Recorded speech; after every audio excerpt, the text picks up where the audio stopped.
maybe I have a similar problem too, like, because I have a lot of difficulty, like, after I number closed and time bridge, my, like, text game and phone game is a little bit weak.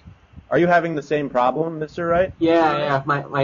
With my schedule, I have to time bridge them for usually a week or even 2 weeks later, and I feel like by that time the magic is lost.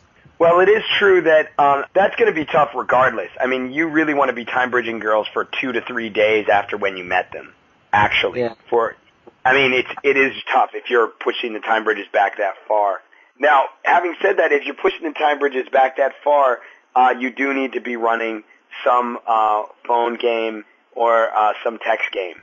Now, it doesn't have to be hardcore. You don't have to be in comfort. You can be running just some attraction stuff. You know, just random DHV things. Although qualifiers are always good at that time too. Because she's going, why am I seeing this guy? But if you qualify her by mail, that can be good. Like, you could email a girl and go, yeah, you know, what I really like how you're always so smiley, or you were always so smiley when we were together. Something like that. And that is, that makes a girl feel like, okay, I can meet this guy, because that's not, it just makes her feel real comfortable. What was the other thing I was saying? Yeah, small little DHV stories. Send her pictures of things that happen. Like today, you were out with Tevio, Mr. Wright. You could send her a picture of like Tevio, for example, or you and Tevio together, or for example, or you could have taken a picture in front of, I don't know, anything, and you could have sent that to her. So that's another way to keep things nice and fresh throughout.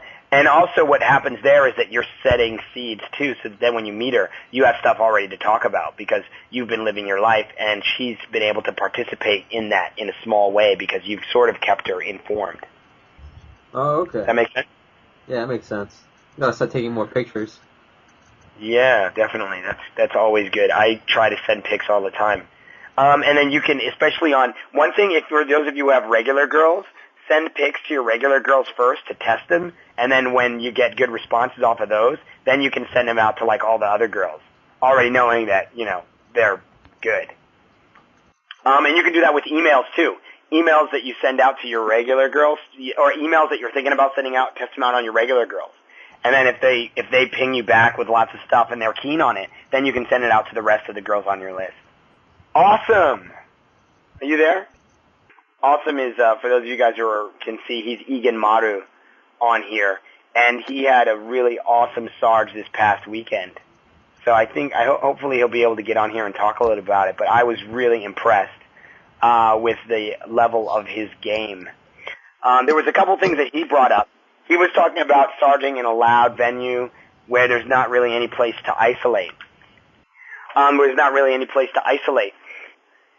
I brought up a couple of things. One was the example of Monolith, who bounced his girl out because it was loud. He's like, look, it's loud in here. Let's just go outside for a quick minute. That's great to do that. So that's one solution for awesome. The other thing is that, you don't really, you only need until you get into, when you're getting into qualification, that's when you need to isolate. But even then, you can find a good place that you can lock in on. So, there's a club here that is really loud, and it's just one big dance floor. And I tend to lock in at the end of the bar that's near the door. And I get a lot of traffic through there, so it's easy for me to open sets from my locked-in position. And it's also creates a situation where the girl is sort of away from the dancing because she's looking at me, and behind me is nothing but the bar. So it sort of removes her to a certain extent from that vibe, from the whole like club ADD vibe that you see, that's just kind of what clubs are about, with people drinking and dancing and stuff and running around like crazy people. So that was one thing I wanted to cover. Huh? You talking about Candy? Hello? Yeah, I was talking about Candy. Oh, okay. But he went to a club called Cypher or something like that. And let me see. And there was another thing that he asked. The other question he asked. He said, I often open, banter for a minute, and handshake eject with the intention of going back and reopening again. I think that I use a false time constraint, body rock. I think that if I use a false time constraint, body rocking, it'll achieve the same effect without all the drawbacks of ejecting. Is this right?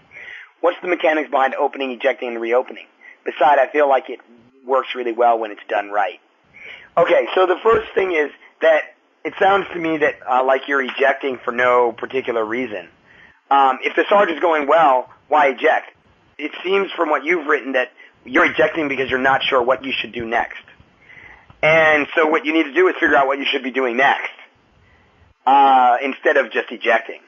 Now that could mean that you need to be moving into qualification, or you need to be moving into comfort, or maybe you need to be starting to seed your bounce or your time bridge, or you need to start maybe setting some frames on her. These are sort of some things that you should be doing instead of just ejecting. Now, it can work well if you eject and then you reopen later. But generally speaking, in a club environment, with things swirling the way they always are, you may not really get another chance to really talk to her. So that's generally not advisable to eject for no reason. If you're losing the set, then you can eject. That's cool. You know, you can see that you're already losing it, and then you're trying to like maybe spike the BT a bit to keep it going, but it doesn't seem like it's going, and she's about to walk off, then that's cool. Now, another thing you can do is then you can move her. Hey, let's go over there. Put her on your arm and move her. And that'll put some momentum back into the Sarge. It'll also give you some time to think. You can merge her into another set, but if you parade her around